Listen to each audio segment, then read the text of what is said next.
Today, we are diving into one of the most transformative concepts in data architecture: data mesh and autonomous data products. Many organizations are struggling with their data strategies. They're investing millions in AI and machine learning, but only a small part achieve true results with AI. The reason isn't the AI itself, it's the data architecture that powers it. In this video, I will share my exclusive interview with Zhamak Dehghani, the creator of Data Mesh and founder of the company that delivers autonomous data products. I first met Zhamak back in 2020, shortly after she invented the concept of data mesh. And just recently, we got to meet in person as we both gave keynote talks at a data engineering conference in Australia.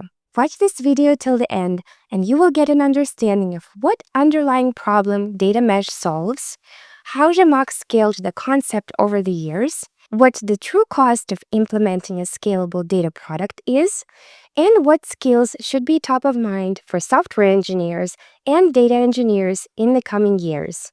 Stay tuned.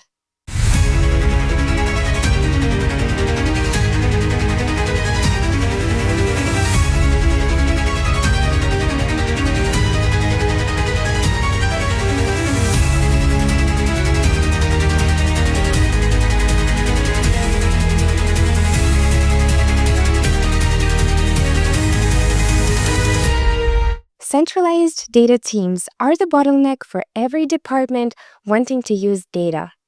And when companies try to implement AI, they are blocked because their centralized data architecture doesn't scale with the variety and velocity of modern data needs. Data mesh changes the paradigm. It rests on four interconnected principles that work together.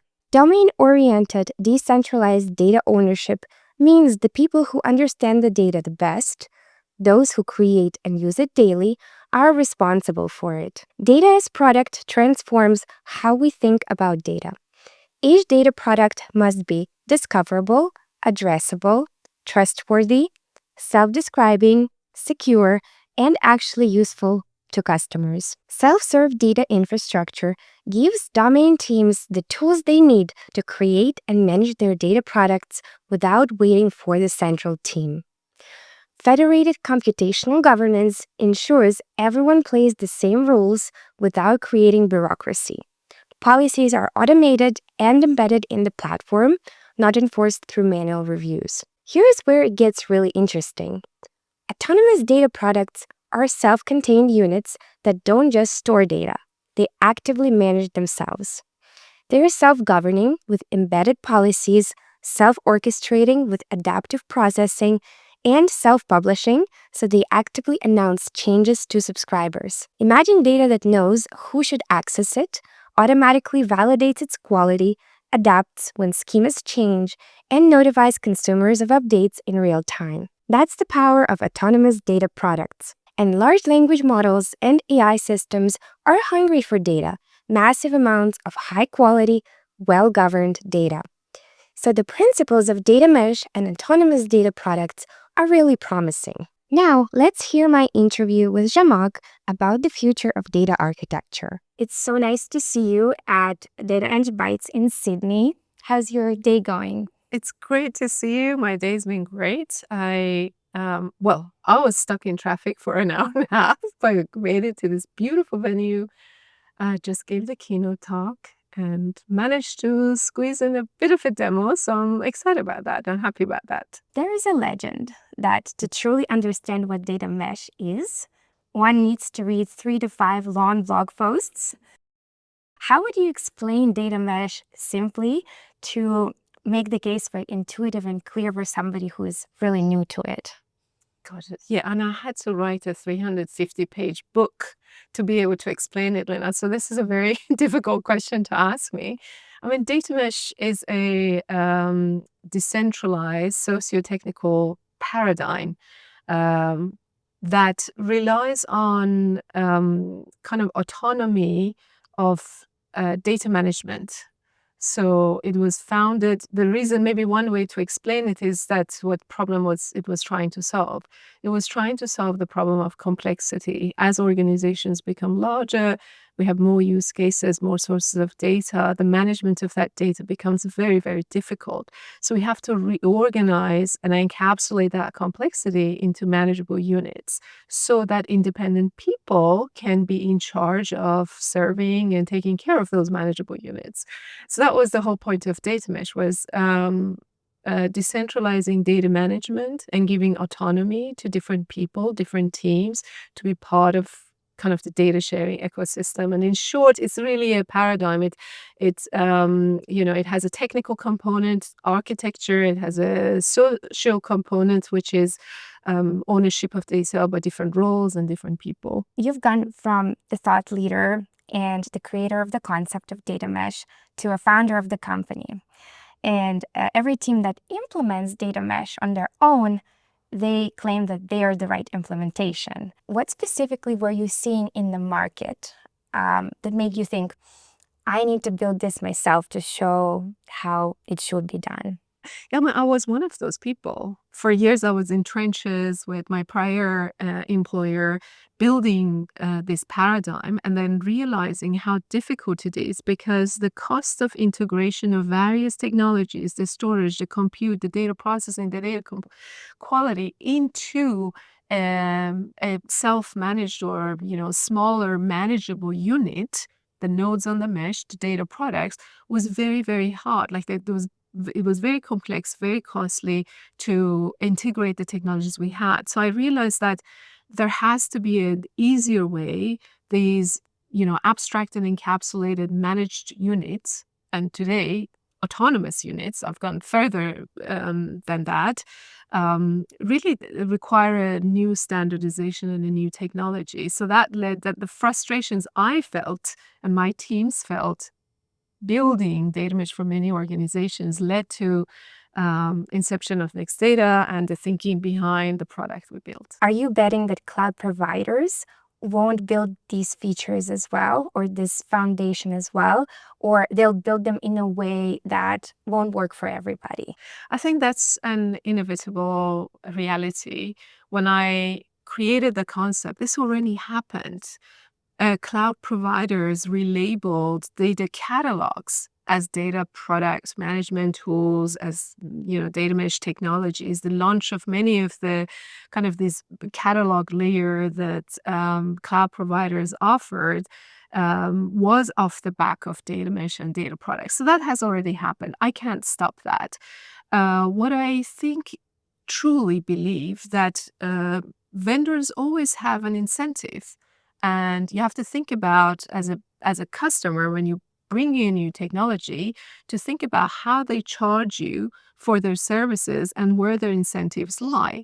So cloud providers predominantly, they get their kind of revenue from compute and storage. So they are motivated to put everything, to encourage you to put all your data and all your compute on their infrastructure.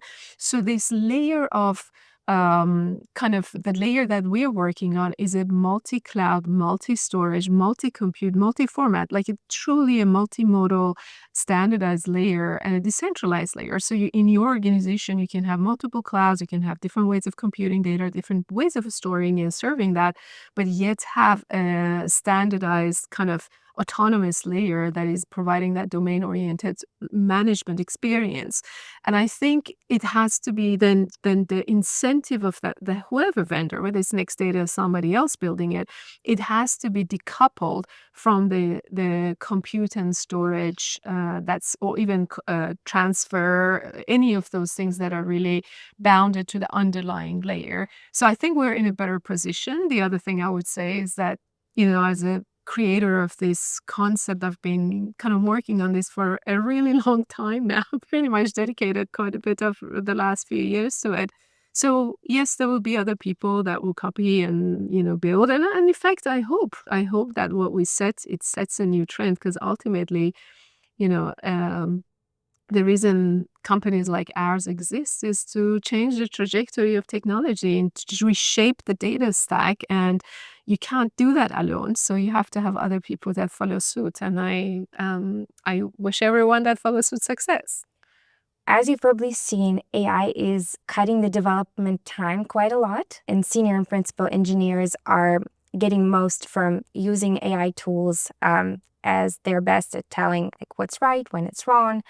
And one pattern that I have been seeing is they're choosing to implement certain functionality themselves versus adding a dependency on a specific framework or a specific library. Some are even building their own platforms versus using smaller scale managed services.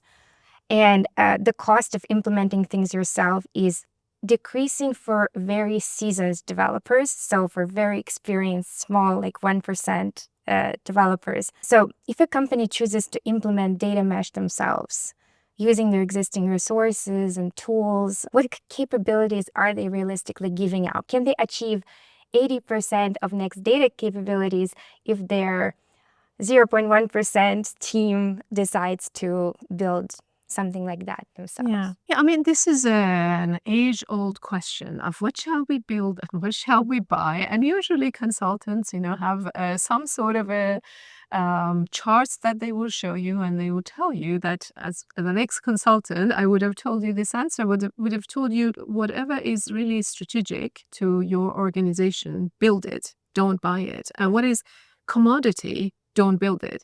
I think we're at a very interesting point in time, Lina, that the decisions, how we make a decision about something that we build or buy is being influenced by the rapid change of technology. Because we actually had this exact case where we were working with a very technologically advanced group of tech people, a tech company in the Bay Area, and they were evaluating whether they should get Nextdata or not. They looked at the set of features we had 2 months ago, because we can also move as the same with the same speed as now everybody else, right? Those tools are ubiquitously available to everyone.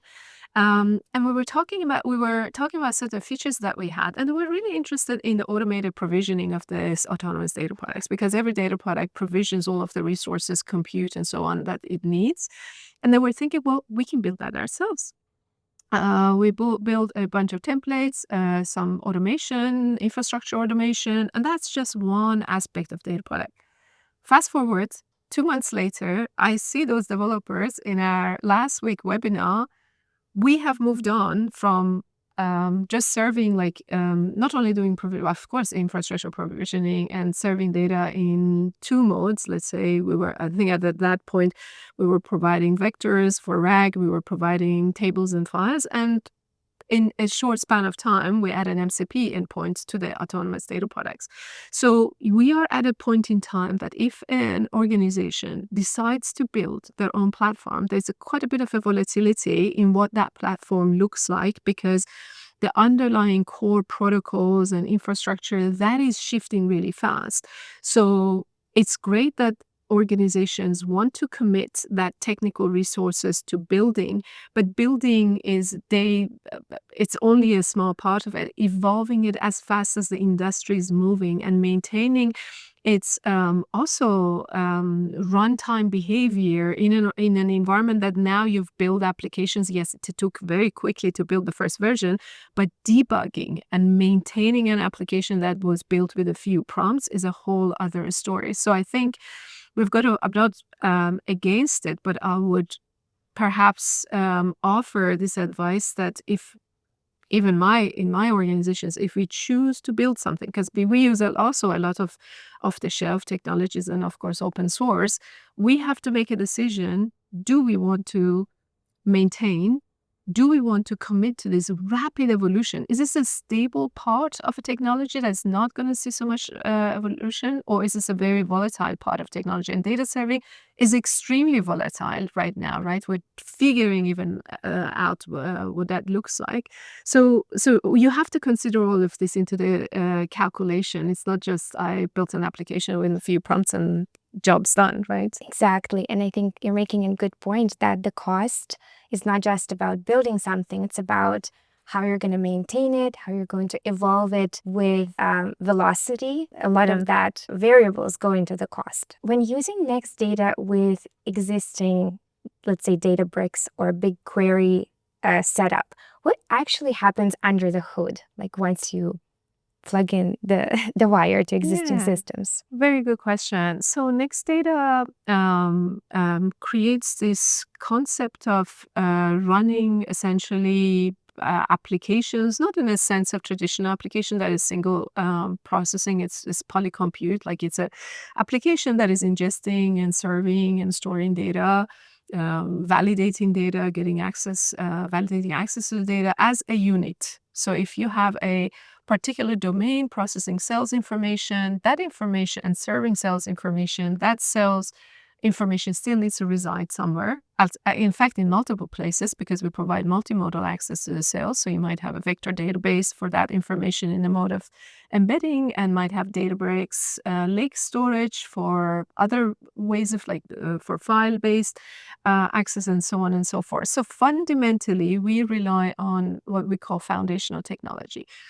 That's why we call it an OS, because just like an operating system that is standardized as a Unix process or Unix application, it still relies on CPU and disk and other technologies, hardware technologies underneath. So in our case, we have this concept drivers that allow these autonomous data products run their, for example, code on a particular compute. In this case, Databricks Spark could be abstracted as a compute, where the job, that Spark, can be delegated to the underlying compute. Or the data product serves access to the underlying data um, on the storage of choice for that mode of access. So if the mode of access was, give me a warehouse table, we might actually redirect that access to a Snowflake table, or in the case of Databricks, we might redirect that to an Iceberg table on lake storage. So that's kind of the relationship between foundational technologies like Databricks, Snowflake, Iceberg, you call it, and different types of compute, and where Nextdata sits on top. Everybody's trying to prepare their solutions for AI right now. What are the most common misconceptions that you are seeing when enterprises try to make their existing infrastructure AI ready? And how would you advise for them to approach it differently with AI? We can't underestimate the amount of complexity that AI is going to introduce into our infrastructure, and the challenge to the basic assumptions that is governing the current data architecture. So my advice to enterprises would be really think thoroughly about the assumptions that has gone into your data stack. So right now, one of those assumptions is human speed, access, finding, discovering, getting access using data. So building pipelines to serve data for a human that then needs to go discover, then build a dashboard, that whole end-to-end data to first use is a matter of weeks and months. And that speed is just simply not acceptable when this dev cycle of an AI application is a sub-second. I changed a prompt, and now there is fundamentally a different application trying to find a different data doing something else is in place. And that impedance, like speed mismatch between these two, need to be really evaluated. So it's not just, oh, I'm going to add an unstructured data ingestion that I would be good. No, fundamentally, there's a speed mismatch. Second, the scale of, kind of flawed agent, the scale of impact. Again, we've got to really reimagine what kind of controls and computational governance we have to put in place, that a faulty agent doesn't end up making thousands of mistakes and bad decisions and taking actions autonomously. It's really different from a dashboard misleading a human. So those fundamental, I think that the rules that govern the the physics of our environment completely change. The complexity is different. The scale of impact of mistakes is much larger, and the speed of data to first use is 100x faster. So given that, I think we need to reimagine the data stack. And that's kind of what we've been working on, which is what is that autonomous layer that can allow us to have our cake and eat it too, allow enterprises to utilize the investments, the big investments they have made around where the data is stored and how it's being computed and what's the security around it, like utilize that as a foundation, but build this autonomous and kind of domain-centric, extensible layer that then supports this fast and high impact consumption of data by machine, not by humans. So I think there is a bit of a rethinking that needs to happen and challenging the wiring of the technology, how we plumbed all of this together to build a data stack. Gives space for experimentation. In fact, I'm very optimistic about um, AI impact in terms of the disruption. I mean, disruption is not necessarily a good word. You can disrupt and have negative impact, but for positive disruption or kind of constructive disruption that is causing. I'm seeing CEOs of large organizations actually putting experimentation and innovation aside outside of the traditional kind of data team and data stacks to experiment what should be the next generation of the data stack, the data, 3.0 postmodern data stack. What could that look like? And I'm really excited to see what's going to evolve there. Same. Yeah, exciting time. So, a little bit about the roles in our industry. How do you see the role of a data engineer and a data architect evolving with the self managing, more autonomous systems? Do you believe that we will need less of the hardcore data engineers with deep knowledge of underlying systems, or on the contrary, we will need more of those people? Will we need more engineers who have deeper connection with domain and domain experts who can kind of formulate the promises and expectations of the system and validate the work of autonomous agents? So, any thoughts on that? I think you just said it. That's exactly my thinking. I mean, when I reflect back to how the role of different, pillars of software engineers or developers, how that shifted when we went from, having a DBA operating the database, having somebody else building the business logic, and then someone else, right, back in the day when we were building this big fat kind of monolithic applications. And when digitalization happened, we moved to a small two-pizza team building an end-to-end domain-centric solution in a bunch of services that they all manage their data, they all manage their DevOps operations. I mean, that already, we have seen this unfold before. So I feel the shift, that if I'm right, and if I'm successful in creating this kind of autonomous abstraction, it's all going to be about domain semantic. It's really all about how do we mirror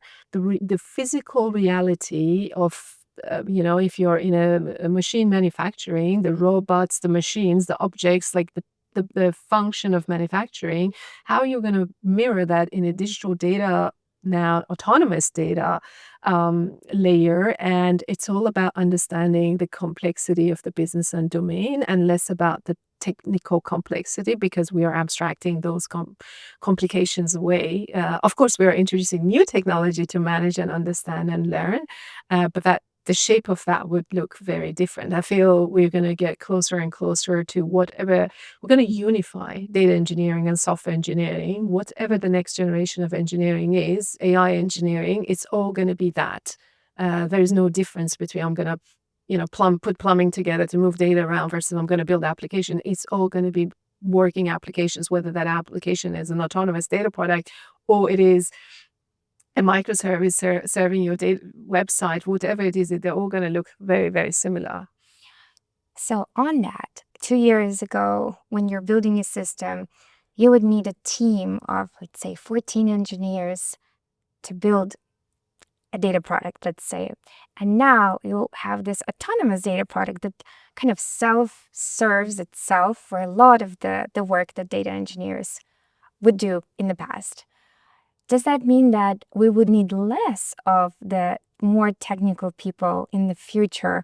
Or do you feel like the demand for unlocking the new opportunities would be so high that we would still need a lot of those engineers helping different sectors and industries all across? Because I think everybody's trying to figure this out, but opinions are so different. So curious, what's yours? Yeah, mine is also an opinion, frankly, but I feel, there is this, I feel it's not going to be about the number. It's going to be about what those people are going to do, because there is this continuous cycle of complexity innovation.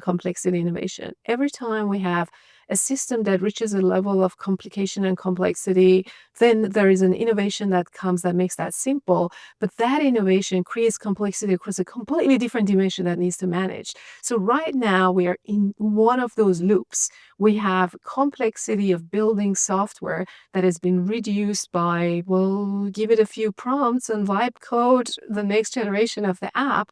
That is going to then make something simpler, writing the code simpler, but it's going to make um, management of those applications harder. So then we have to, redirect our energy into managing them, right? And then we have another cycle of innovation there. So I feel it's just this, we're in one of those complexity innovation loops, and that would require changing our attention and focus.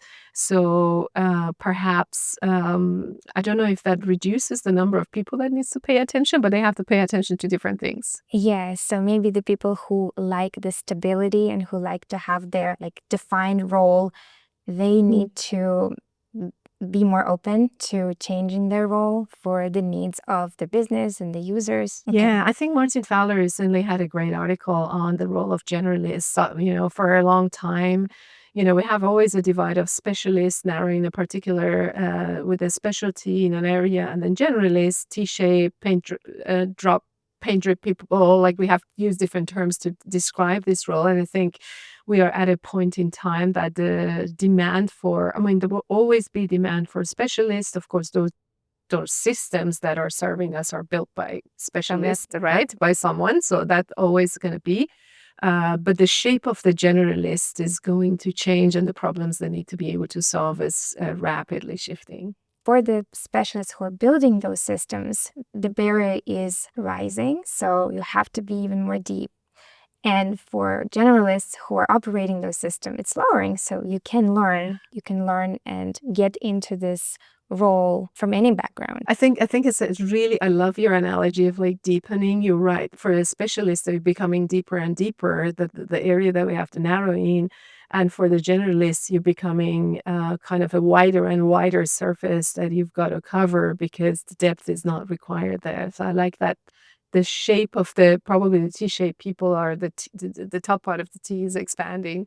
If you were starting in tech from scratch in 2025, let's say you don't even know what data mesh is, you're not in data, but you're starting from scratch, what role would you be going after? Like what would be the scope that you would embrace right now? It's a really good question. I think I have two choices, right? I've loved building off what we just described. Either I have a choice of throwing myself into the application development layer, like a business facing, where there's a lot of kind of the change in how things are built, which gives me a lot more tools and faster impact, right? I can become an expert app developer very, very quickly, right? Than I had to go through before, or I can go and throw myself to the depth of specialization. And of course, there's always the platform in the middle.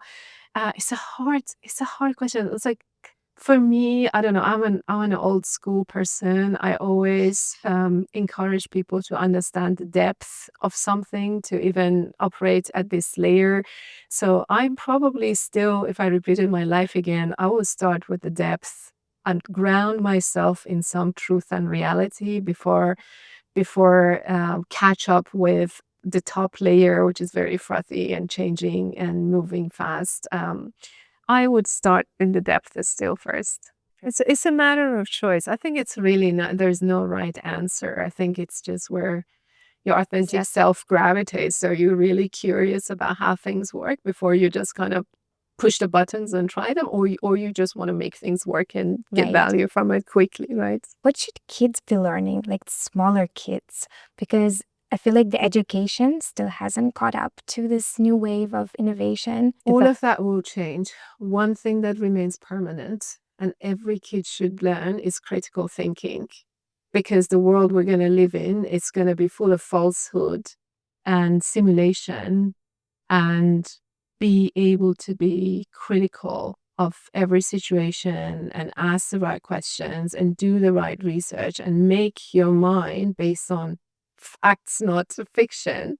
I think that's a skill that is more relevant for the next generation than it was for us, right? Just critical thinking, I think it should be just like first principle math, physics, and so on. I mean, the laws that govern how we build systems are changing. It's we're living in a completely different physical reality or digital reality, I suppose. What is your one prediction for 2026?